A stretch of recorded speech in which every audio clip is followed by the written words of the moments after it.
La libération de Bergen-Belsen, le 15 avril 1945, n'eut pas le goût d'une victoire. Les soldats britanniques pénétrèrent dans un lieu où l'air lui-même semblait souillé.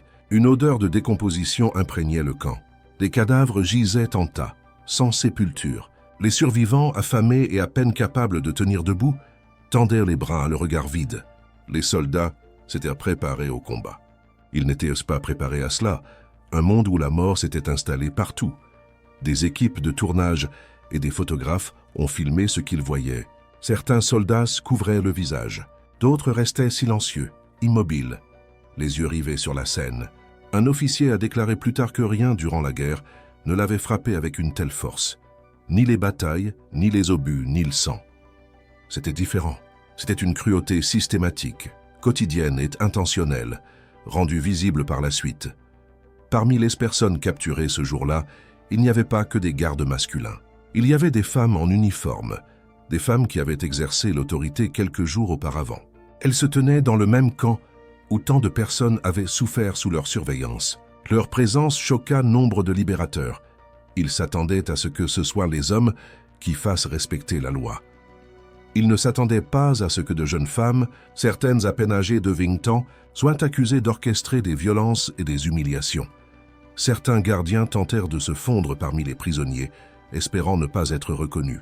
Mais des survivants les désignèrent. Des noms furent prononcés. Des visages furent retrouvés. Les femmes furent mises à l'écart, détenues, interrogées. La nouvelle se répandit. La brutalité perpétrée derrière ces murs n'était pas l'œuvre d'une seule personne. La scène posait une question dont l'écho résonnait bien au-delà des portes de Bergen-Belsen. Comment la cruauté s'enracine-t-elle? Qu'est-ce qui transforme des gens ordinaires en instruments de souffrance? Les jours suivants, les gardes furent rassemblés. Leurs visages ne correspondaient pas à l'image de monstres que beaucoup s'attendaient à voir. Certains étaient défiants, d'autres impassibles. Qui étaient ces femmes? D'où venaient-elles? Et comment avaient-elles appris à faire ce qu'elles faisaient? Pour comprendre comment ces femmes ont acquis un tel pouvoir au sein des camps, il faut remonter à leur lieu de formation. Ravensbrück, situé au nord de Berlin, était le principal centre de formation des gardiennes de camps de concentration. Il fut conçu non seulement comme une prison, mais aussi comme une véritable usine à discipline et à obéissance. Les femmes y arrivaient de bourgades rurales, d'usines, de fermes et de petits quartiers urbains. Nombre d'entre elles étaient issues de familles ouvrières. Au départ, elles n'étaient pas sélectionnées pour leurs convictions idéologiques, mais pour leur disponibilité. Le recrutement était simple et direct. Des annonces dans les journaux promettaient un salaire régulier, un logement propre, des uniformes et des repas quotidiens. Une offre particulièrement attrayante en période de pénurie liée à la guerre. Aucune expérience préalable n'était requise, ni aucun diplôme. Les femmes âgées de 18 à 40 ans pouvaient postuler. Pour beaucoup, il s'agissait d'un emploi stable au sein du gouvernement, une chance de se sentir importante dans une société où les femmes avaient souvent peu de pouvoir. Mais une fois à l'intérieur de Ravensbrück, l'atmosphère changea rapidement. On enseigna aux gardiens que les prisonniers n'étaient ni égaux, ni citoyens, ni même des personnes au même titre. On leur enjoignit d'imposer l'obéissance par la force. La punition n'était pas découragée, elle était la norme. Les coups, les humiliations et les démonstrations de force étaient présentées comme des mesures nécessaires au maintien de l'ordre. L'autorité devenait quelque chose à démontrer et non plus à exercer. Certaines femmes, perturbées, ont quitté leur poste prématurément pendant leur formation. D'autres, en revanche, se sont adaptées, et certaines ont rapidement gravi les échelons. Irma Gress, une jeune fille de ferme peu instruite, apprit à commander par la terreur. Elisabeth Volkenrath, ouvrière d'usine, devint gardienne en chef à Auschwitz, puis à Bergen-Belsen. Joanna Bormann, connue pour utiliser ses chiens dressés afin de terroriser les prisonniers, acquit une réputation de cruauté. Ces femmes n'agissaient pas seules, et elles n'étaient pas des exceptions. Elles incarnaient ce que le système cherchait à inculquer, l'obéissance associée à l'agression. En 1945, plus de 3500 femmes avaient occupé divers postes au sein du réseau concentrationnaire. Nombre d'entre elles pensaient accomplir leur devoir envers la nation. D'autres s'appropriaient le pouvoir que leur conférait le système. À Ravensbrück, elles apprirent non seulement à obéir aux ordres, mais aussi à ne plus considérer les personnes sous leur autorité comme des êtres humains. La libération n'apporta pas une paix immédiate. Dans les heures et les jours qui suivirent l'ouverture de camps comme Bergen-Belsen et Ravensbrück, les émotions déferlèrent d'une manière qu'aucun ordre ni protocole ne put contenir. Les prisonniers qui avaient survécu à des années de famine, de brutalité et d'humiliation se retrouvaient confrontés aux gardiens qui leur avaient infligé souffrance. Les soldats alliés qui pénétrèrent dans les camps avaient vu le corps, la maladie et les lentes agonies. La rage côtoyait l'incrédulité. À Bergen-Belsen, les soldats britanniques forçaient les gardes à ramasser et enterrer les morts. Nombre d'entre eux tentèrent de se dédouaner, affirmant n'avoir fait qu'obéir aux ordres.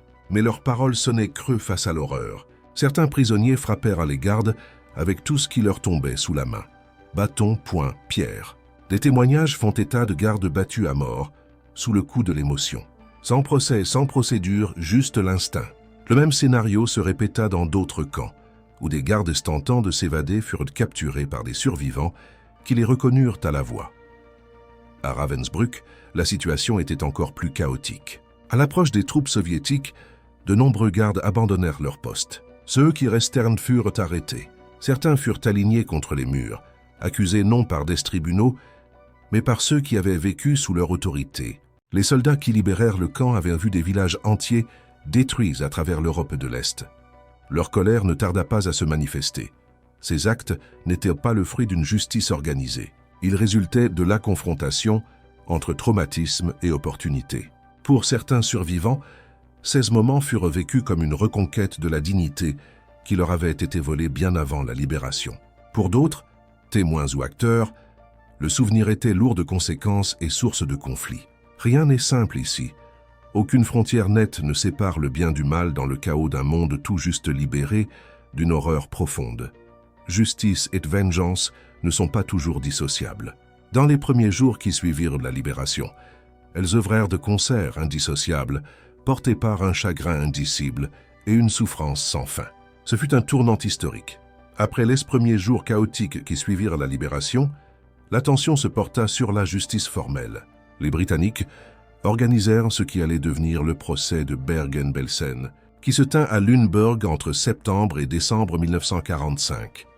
44 personnes furent accusées, des commandants de camp, des médecins, des gardiens et 16 gardiennes. Pour la première fois, leurs actes furent examinés publiquement, dans un cadre légal où les témoignages pouvaient être entendus et évalués. Les survivants ont témoigné et décrit des scènes de brutalité quotidienne. Ils ont raconté les punitions infligées pour les moindres infractions, les coups reçus alors qu'ils étaient forcés de rester debout dans le froid glacial, les chiens lâchés sur les prisonniers pour s'amuser ou les intimider. Certains se souvenaient d'avoir reçu l'ordre de s'approcher des gardiennes et des agenouiller pour ensuite être giflés. Leurs récits étaient détaillés, cohérents et empreints de souvenirs douloureux. Les accusés ont réagi de différentes manières. Irma Grese, âgée de seulement 22 ans, est restée droite et calme, niant toute cruauté personnelle, alors que des témoins l'ont identifiée comme une femme qui battait, sélectionnait et menaçait le détenu.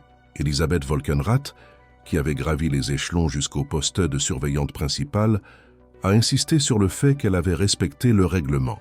Johanna Bormann a affirmé n'avoir fait que s'occuper de ses chiens.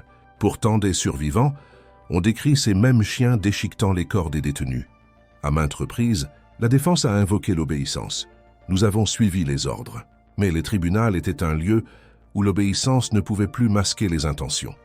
Les juges écoutaient les survivants décrire non seulement les violences physiques, mais aussi le climat de terreur qui régnait dans chaque camp.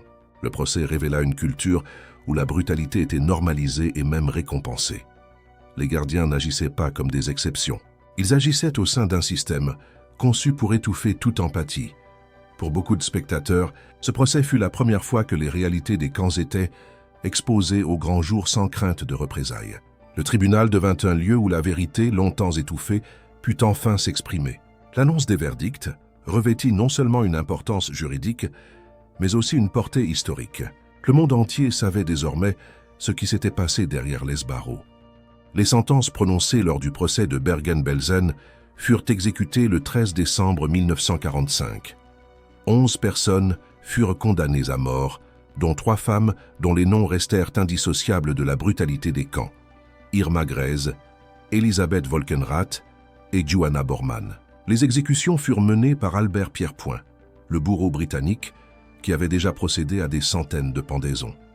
Pourtant, même pour lui, ce jour resterait gravé dans les mémoires.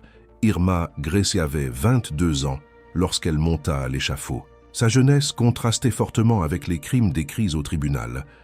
Des survivants avaient témoigné qu'elle battait les prisonniers, les choisissait pour les punir et qu'elle affichait une grande fierté de son autorité. Dans ces derniers instants, elle aurait resté calme.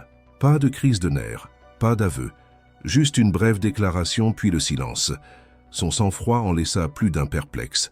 Cela laissait penser qu'elle n'avait jamais remis en question son rôle. Elisabeth Volkenrath suivit son exemple.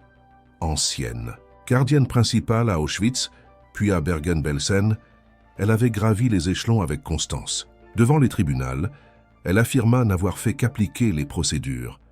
Mais les témoignages dressèrent un tout autre portrait, celui d'une femme qui infligeait la souffrance par discipline plutôt que par impulsion.